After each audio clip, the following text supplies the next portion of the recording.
Muy buenas noches a la cápsula de esperanza de este viernes. Dios les bendiga. Estamos muy contentos de que se estén conectando a las diferentes plataformas de Casa de Oración Cristiana para este tiempo de reflexión en la palabra de Dios. Les animo a hacer una oración antes de iniciar. Padre, te doy gracias por este tiempo que vamos a estar aquí recibiendo de tu palabra, Señor. Que ella pueda ser luz, que pueda ser de edificación, que pueda ser de bendición para cada uno de nosotros.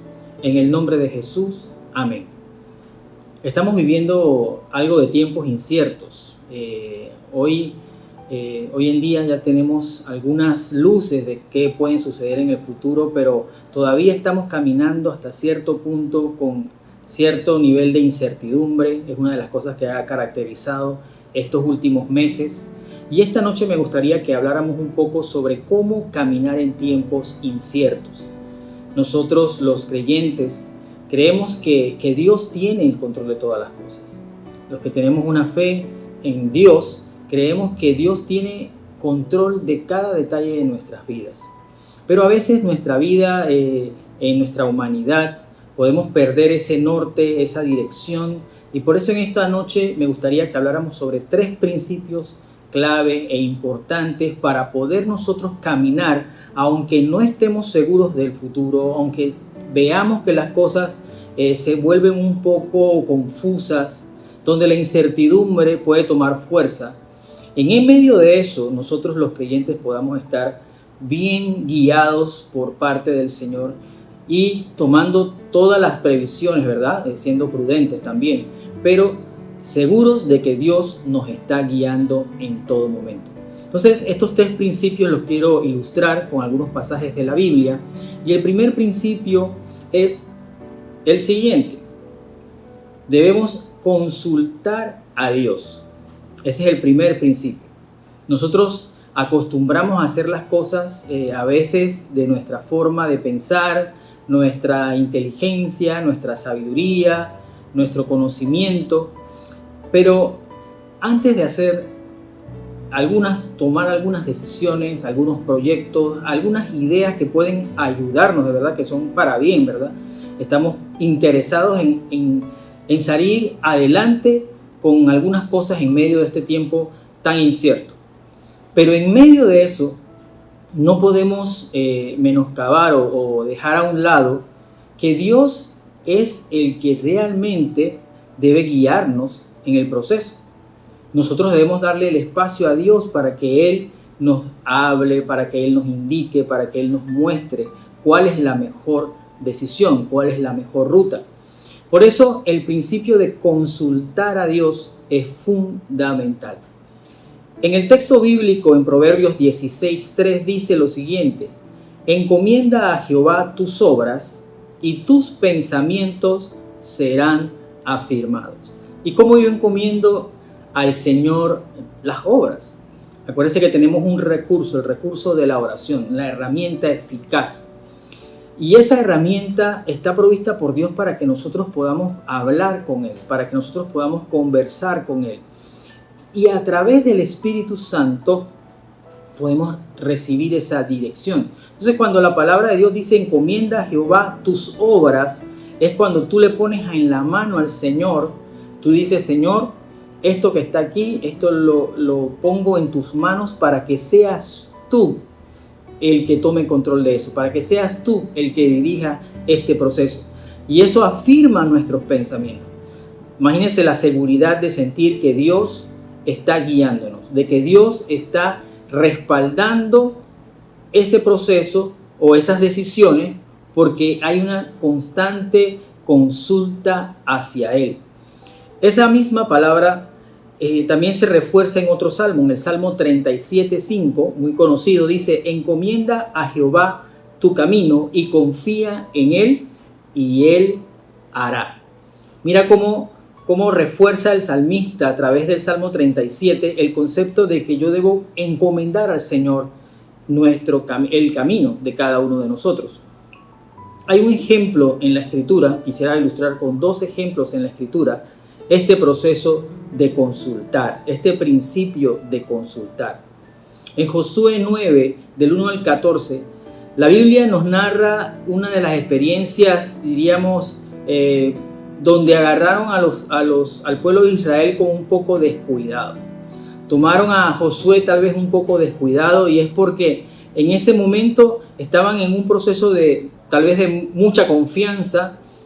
En la sobreconfianza de verdad hay hasta cierto punto bastante vulnerabilidad a equivocarnos. Cuando estamos sobreconfiados de algo o estamos sobreconfiados de alguien, hay cierta vulnerabilidad, ¿verdad?, a fallar o a equivocarnos.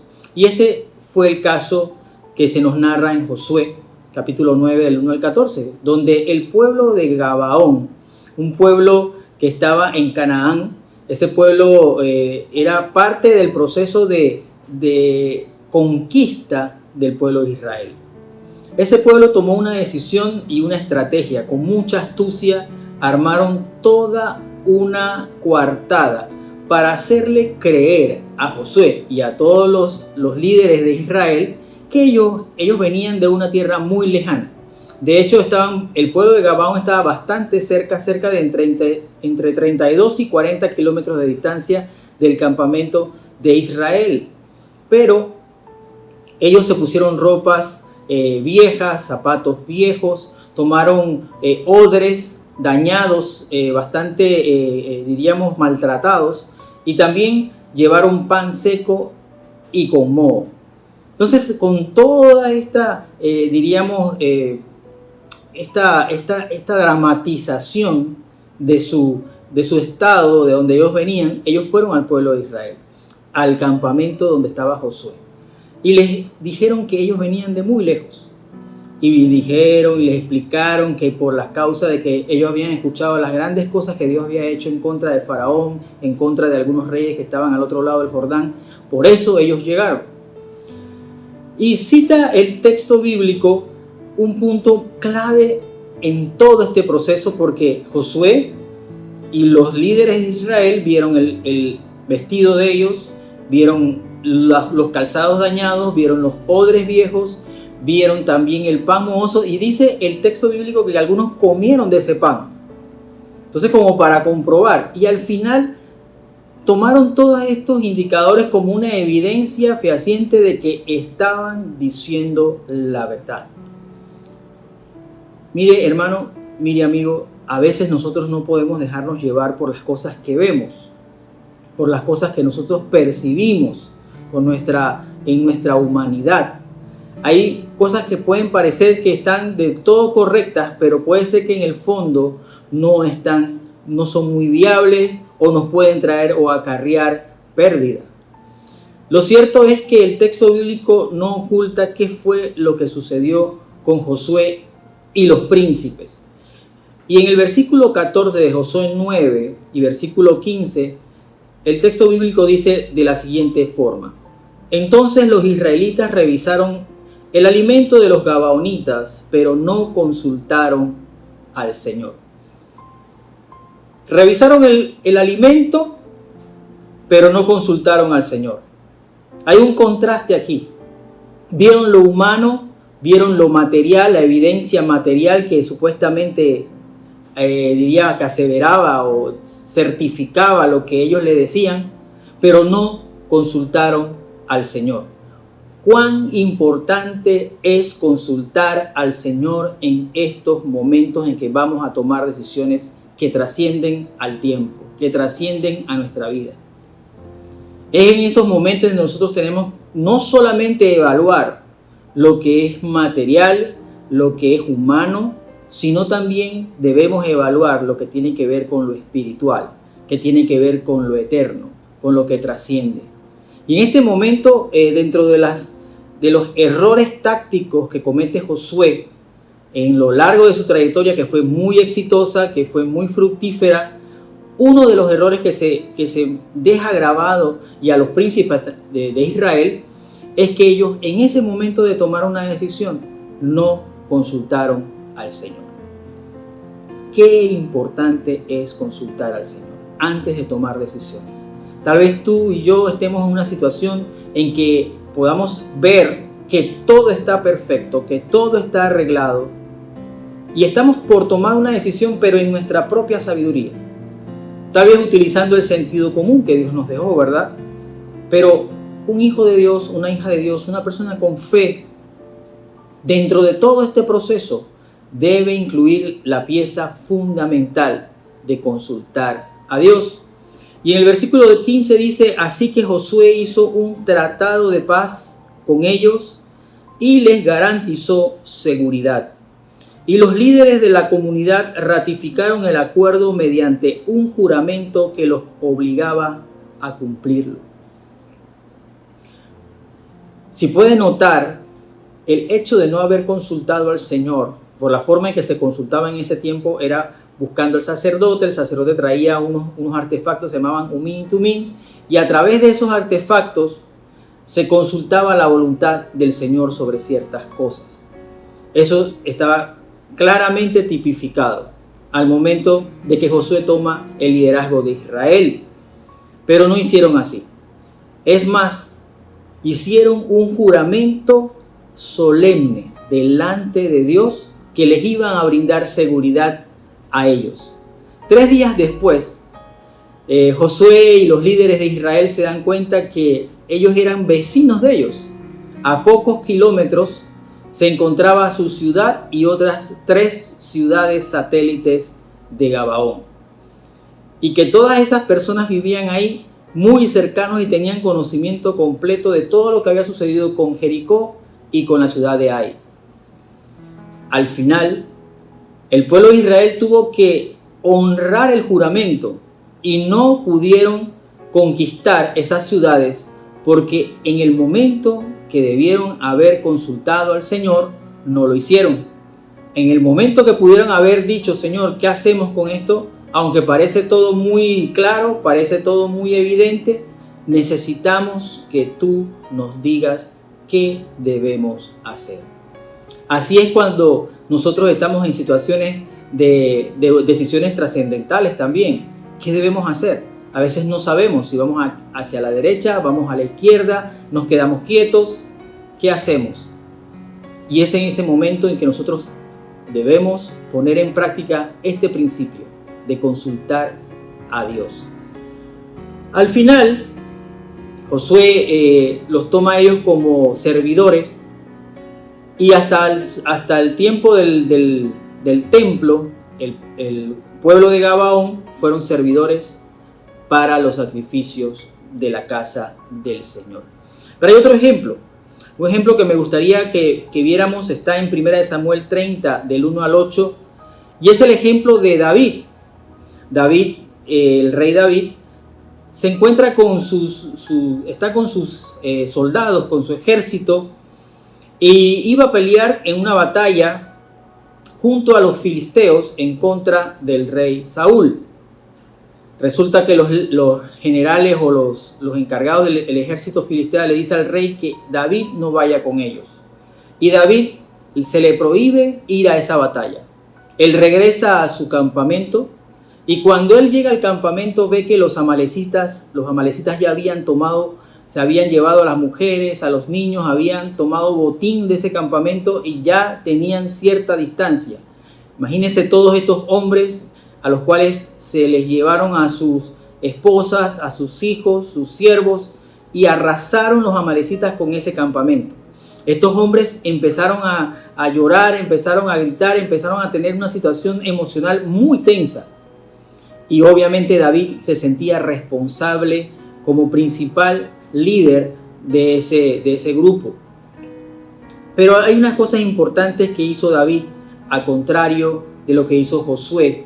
En medio de la situación tan complicada, tan estrecha, tan, estresante, David tuvo reacciones muy distintas para poder resolver la situación.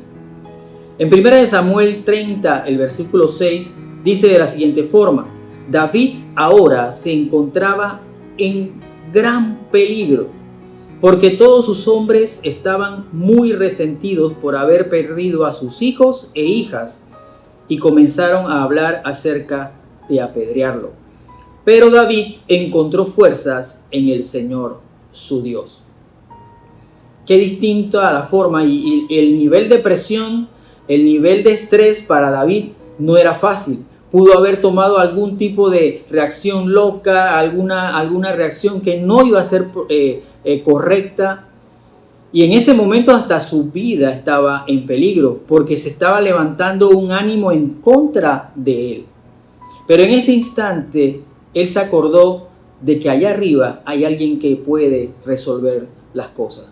Él se acordó de que Dios tiene el poder para ordenar los caminos del hombre, que puede hacer cosas maravillosas para sacarnos adelante. Él se acordó de ese Dios que lo libró del oso, lo libró de la fiera cuando él cuidaba las ovejas. Y esa confianza que estaba depositada en el corazón de David lo ayudó a fortalecerse en el Señor. Mire lo que dice Samuel, 1 Samuel 30, del 7 al 8. Entonces le dijo a Abiatar el sacerdote: tráeme el efod. Así que Abiatar lo trajo y David le preguntó al Señor: ¿debo perseguir a esta banda de saqueadores? ¿Los atraparé? Y el Señor le dijo: sí, persíguelos, recuperarás todo lo que te han quitado. Aquí vemos una reacción un poco distinta a la que tuvo Josué en su momento.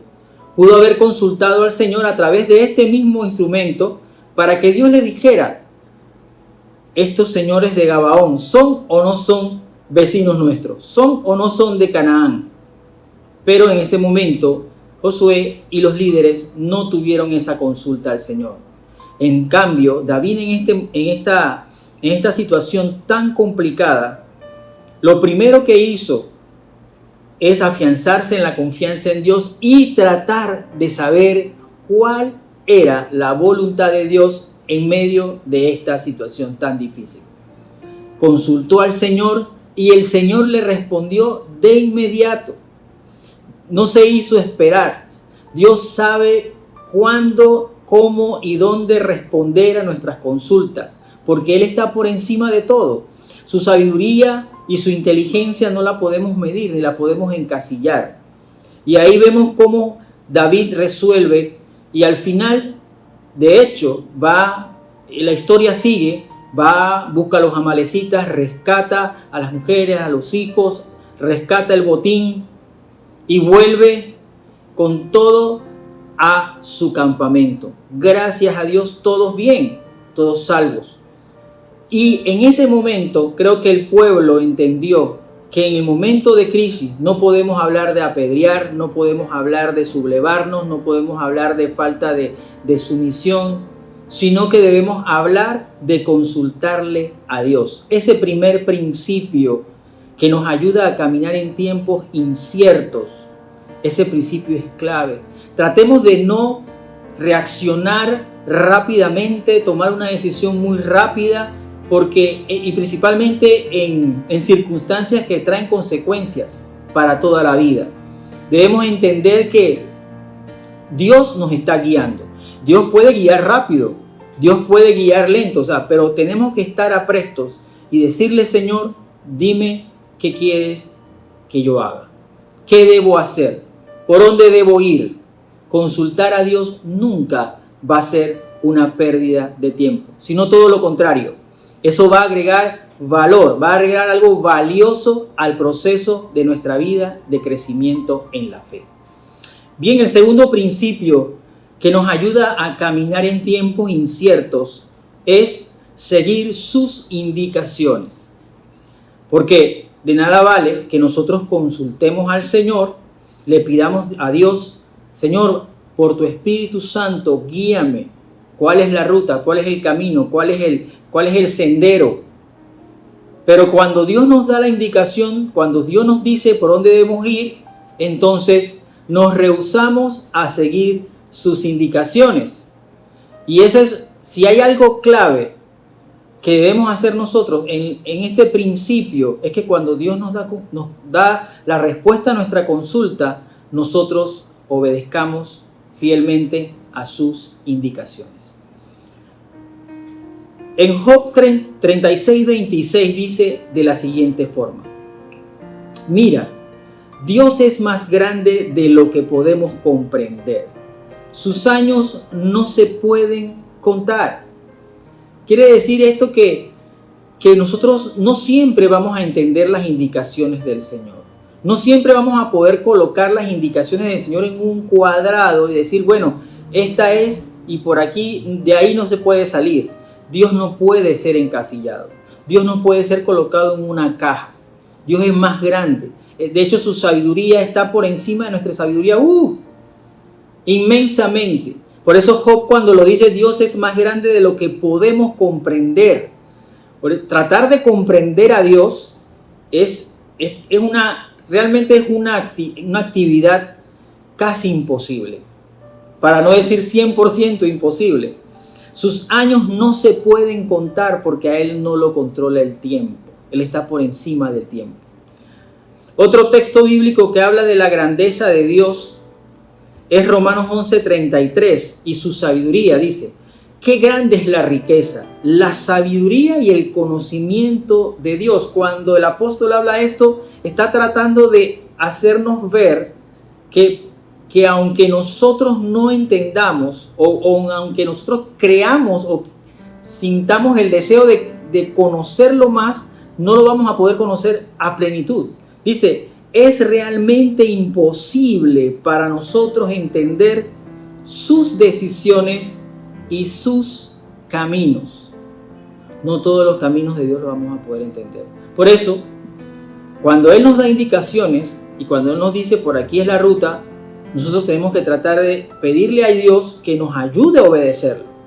Porque nuestra naturaleza pecaminosa a veces lo que hace es rehusarse a someterse a la indicación de Dios. Lo que hace a veces racionalizar, tratar de encajar en la lógica humana todo lo que nosotros queremos o vamos a hacer según esas indicaciones.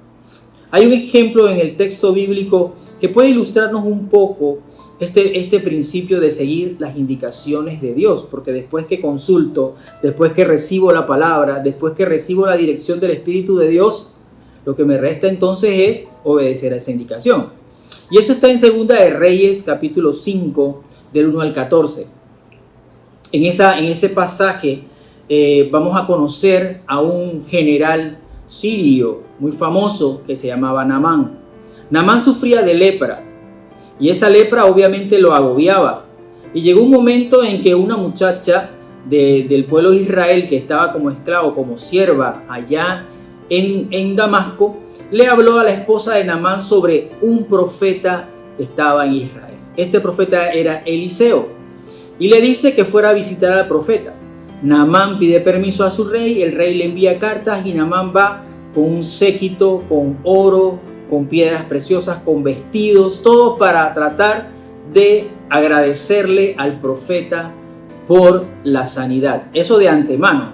Y cuando Naamán llega a la casa del profeta y todo este grupo de personas que lo rodeaban llegan a la casa del profeta, el texto bíblico nos dice que el profeta nunca sale a recibirlo, sino que manda un siervo a decirle cuáles eran las indicaciones para que su lepra desapareciera de su cuerpo.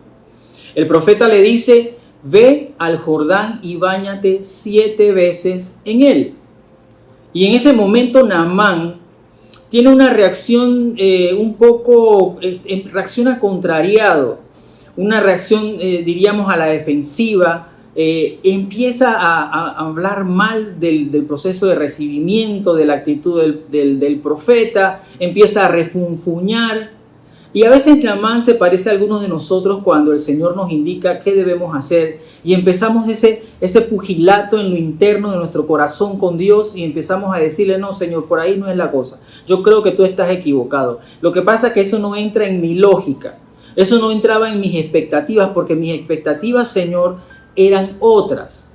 En el texto bíblico, en Segunda de Reyes, capítulo 5, versículo 11, habla sobre la reacción y las expectativas que tenía Naamán en el proceso de su sanidad. Ya él había preparado una película, ya había preparado una escena, ya le había hecho el primer acto, el segundo acto, el tercer acto de esa obra. teatral llamada La sanidad de Naamán. Pero no sucedió tal como él pensó. Dios le sorprendió de forma distinta. Y en 2 de Reyes 5:11 dice, Naamán se enojó mucho y se fue muy ofendido. Yo creí que el profeta iba a salir a recibirme, dijo. Esperaba que él moviera su mano sobre la lepra e invocara el nombre del Señor su Dios y me sanara. Vemos a un Naamán contrariado, ofendido. Su ego había sido golpeado por un profeta que ni siquiera lo recibió en la puerta, y él era el gran general Naamán. Y encima de eso ya había hecho un proceso estructurado de cómo quería que Dios lo sanara. Pero nuestro Dios no está amarrado por nuestra lógica. El Señor no está amarrado por nuestras expectativas. El Señor no está amarrado por las cosas que nosotros creemos que merecemos, que nosotros creemos que necesitamos. Él está por encima de nosotros. Recuerden que Él es su grandeza, dice Romanos, su grandeza, su sabiduría, su conocimiento, no lo vamos a poder comprender 100%. Entonces aquí vemos a un Naamán cuestionando el proceso de Dios. Es cuando nuestra expectativa versus lo que Dios te indica tienen un choque. Una cosa es mi expectativa y otra cosa es lo que Dios nos dice. Una cosa es lo que yo deseo y otra cosa es lo que Dios quiere que yo aprenda en el proceso. Una cosa es lo que yo dibujo en mi mente y otra cosa es lo que Él tiene perfectamente dibujado para nosotros. ¿Cuáles de las dos cosas queremos nosotros? ¿Queremos poner nuestras expectativas por encima de las expectativas de Dios? ¿O nos sometemos al proceso que Dios tiene para cada uno de nosotros? En 2 de Reyes 5:12, el versículo siguiente, Naamán hace una comparación. Mire lo que dice. ¿Acaso los ríos de Damasco, el Habaná y el Farfar no son mejores que cualquier río de Israel? ¿Por qué no puedo lavarme en uno de ellos y sanarme? Así que Naamán dio media vuelta y salió enfurecido.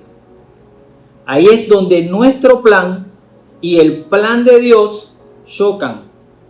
Es cuando nuestras actitudes impiden que Dios pueda fluir y pueda llegar a nosotros y hacer ese cambio y esa transformación en nuestras vidas. Ya está Naamán ofendido y está dándose vuelta. Está haciendo comparaciones. Está diciendo, claro, ¿cómo me vas a mandar a bañarme en ese riucho del Jordán si allá en Damasco tenemos el Habaná y el Farfar, que son excelentes ríos? Entonces él entra en su lógica. Entre mejor el río, mejor la sanidad. Si el asunto es de río y de bañarse en río, yo tengo dos excelentes ríos, ahí me puedo bañar. Pero es en el río que Dios escoge, en el río que Dios indica, en el río donde Dios dice, ve y báñate allí porque allí vas a recibir la sanidad. No es el río, sino la indicación de Dios. No es el río, sino lo que Dios ha considerado mejor, mucho mejor para nuestro crecimiento y nuestra bendición. Entonces, vamos a ver entonces qué sucedió. Al final, uno de los servidores de Naamán lo convence y le dice, Señor general, ¿qué pierde con ir a ese río y bañarse 7 veces? Lo peor que puede pasar es que quede mojado y no sea sanado. Pero ¿qué tal si haciendo eso su lepra es quitada de su cuerpo? Y al final Naamán se humilló, pasó por el proceso de Dios y dice que la piel, en el texto bíblico usted puede leerlo, está en 2 de Reyes capítulo 5 en adelante, su piel era como la de un bebé. Dios le restauró completamente la salud a Naamán, sencillamente porque siguió las indicaciones que Dios le dio. Y ahí vemos todo un proceso. Así nosotros primero consultamos al Señor porque tratamos de no hacer las cosas en nuestra propia sabiduría solamente.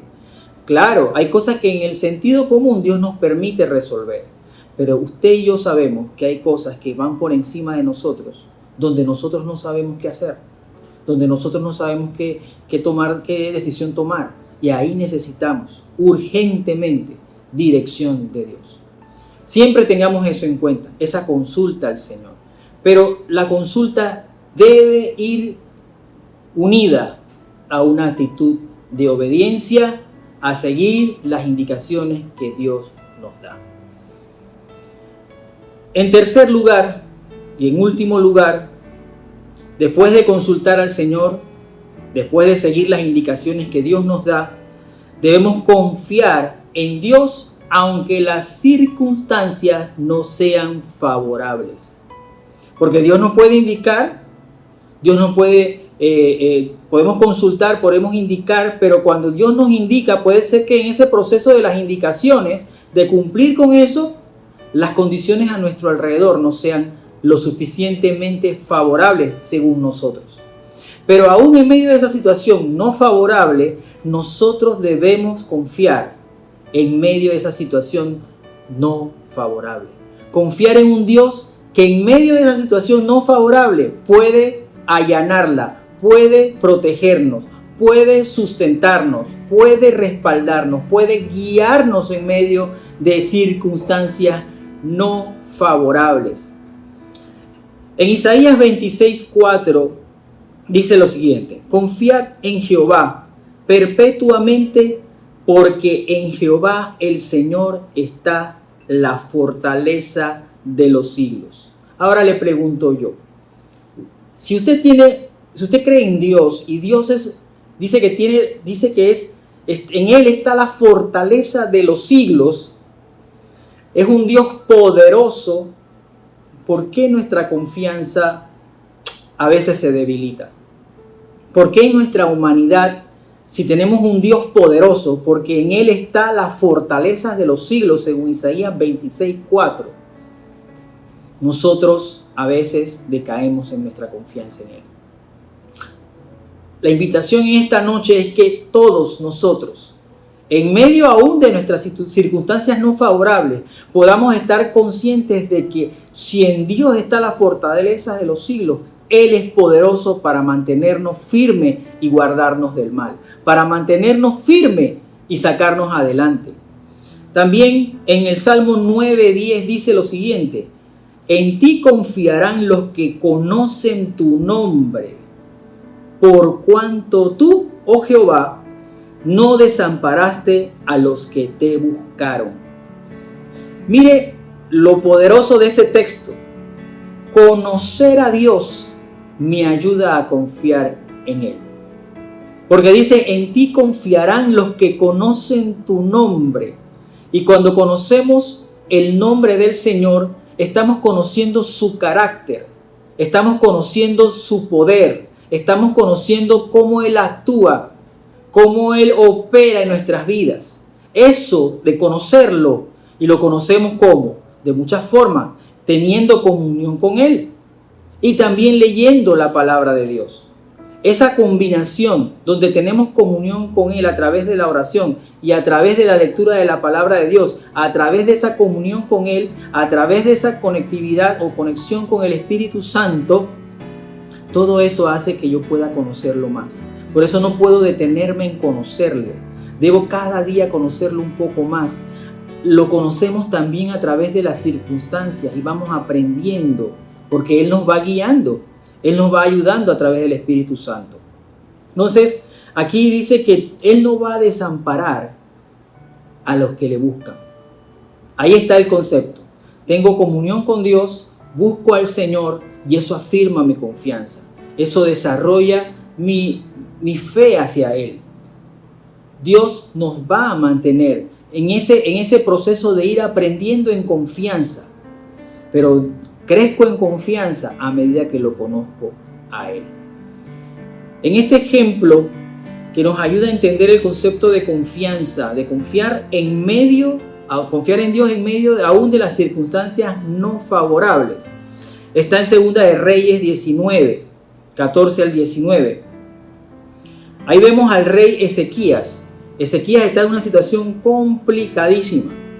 Está rodeado, asediado por un ejército muy poderoso.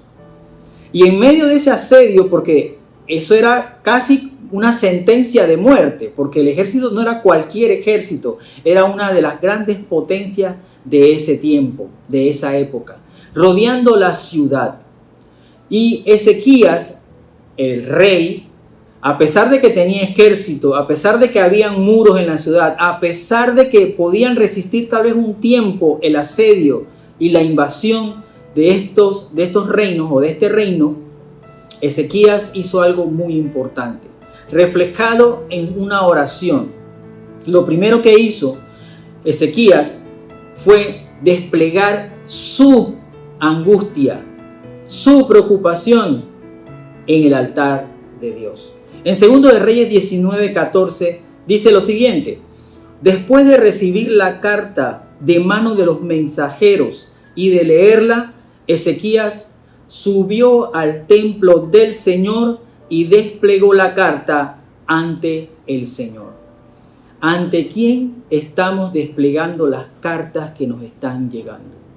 ¿Ante quién estamos desplegando las cartas que dicen que necesitan recibir el pago, que necesitan hacer esto o aquello? Esas cartas que pueden ser amenazantes, esas notificaciones, esos avisos, esas amenazas que pueden angustiarnos. ¿Delante de quién estoy presentando la carta?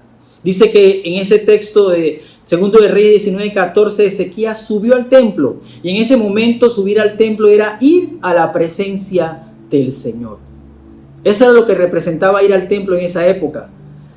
Y dice que desplegó la carta ante el Señor, para que el Señor viera la situación.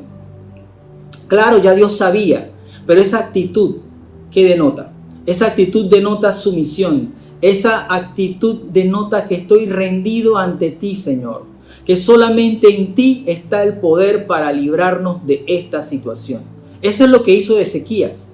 Ezequías no dijo: mira mi ejército, mira mi capacidad, mira mi inteligencia, mira mi sabiduría, mira mi competencia. Dijo: Señor, estoy en tus manos. Aquí está la carta que dice que nos van a destruir.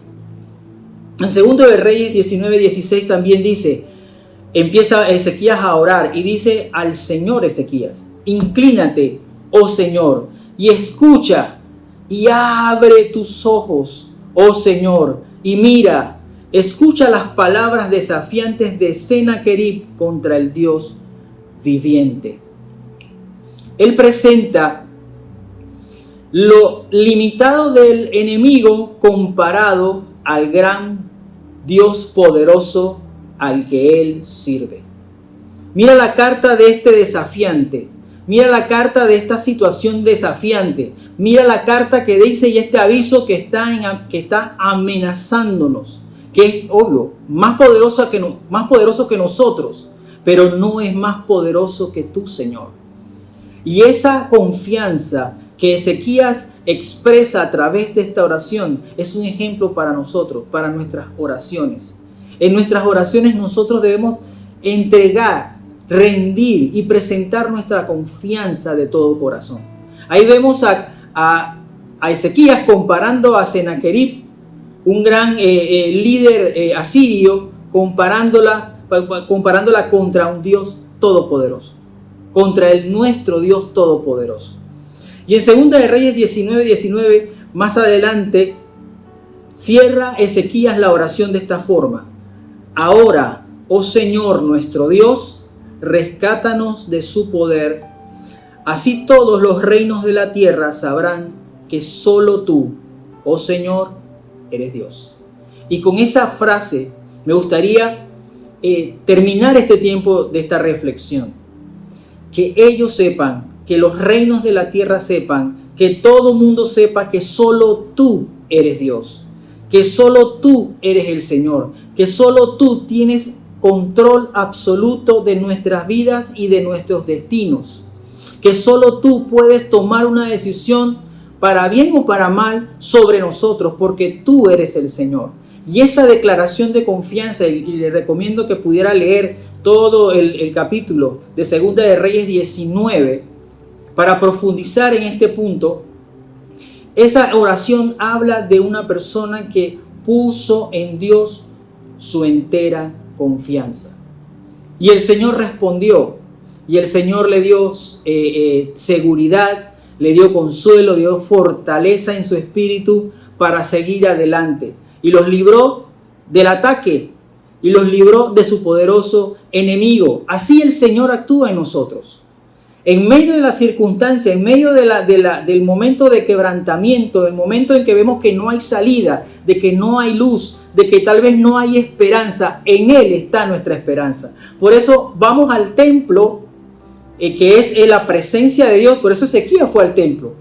Vamos al templo, que es la presencia de Dios, nuestro altar personal, allí donde nosotros cerramos la puerta y empezamos a orar a Dios en lo secreto. Y ahí en el templo, porque nosotros somos el templo del Espíritu Santo, o somos templo del Espíritu Santo, allí nosotros podemos poner la carta delante de Dios y decir: Señor, inclínate y mira al enemigo que está en contra tuya. No en contra de nosotros, en contra tuya. Señor, que todos los reinos de la tierra reconozcan que solo tú eres Dios.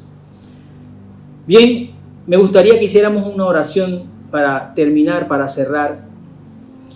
Y me gustaría que pudiéramos orar y poner delante de Dios esas cartas que están en nuestro corazón, esas cartas de cosas que nos inquietan, esas cartas de circunstancias que tal vez no sean tan favorables, pero que a veces pueden traernos angustia.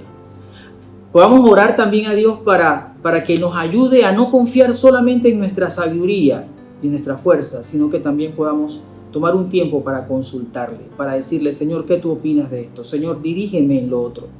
Y que cuando Dios nos hable, que nos dé la voluntad, de escoger lo correcto, que nos dé la voluntad de seguir sus indicaciones. Padre, te doy gracias por este tiempo, te doy gracias por tu Espíritu Santo que siempre nos ayuda, nos sostiene, nos fortalece. Te pedimos, Todopoderoso, que seas tú, Señor, que seas tú guiándonos en todo instante, que podamos nosotros salir tal vez de nuestra propia competencia y poner, Señor, nuestras angustias y nuestras situaciones delante de ti. Ayúdanos a aprender a consultarte. Ayúdanos a poder a pedirte a ti dirección. Y que cuando esa dirección nos llegue, Señor, podamos tener la voluntad, el deseo de hacerla, de hacer lo que a ti que tú nos indicas, Padre, lo que tú nos dices, Señor. Dios mío, y en medio de las circunstancias no favorables, podamos, Dios Todopoderoso, tener plena confianza en ti. Presentamos nuestras cartas, presentamos las cosas que nos angustian, presentamos aquellas cosas que en algunos nos quita el sueño, en algunos nos trae taquicardia, nos trae estrés. Dios mío, te las presentamos y las ponemos delante de ti. Y sabemos, Dios, que tú vas a responder, que tú no nos avergonzarás y que tú responderás, Dios mío, y nos librarás de nuestro poderoso enemigo, que aunque es más fuerte que nosotros, no es más fuerte que tú, Señor. Dios poderoso, te damos gracias, Dios, en el nombre de Jesús. Amén. Que la gracia de nuestro Señor Jesucristo, el amor del Padre y la comunión del Espíritu Santo sea contigo, con tu casa en este tiempo. Dios te bendiga, querido hermano. Bendiciones.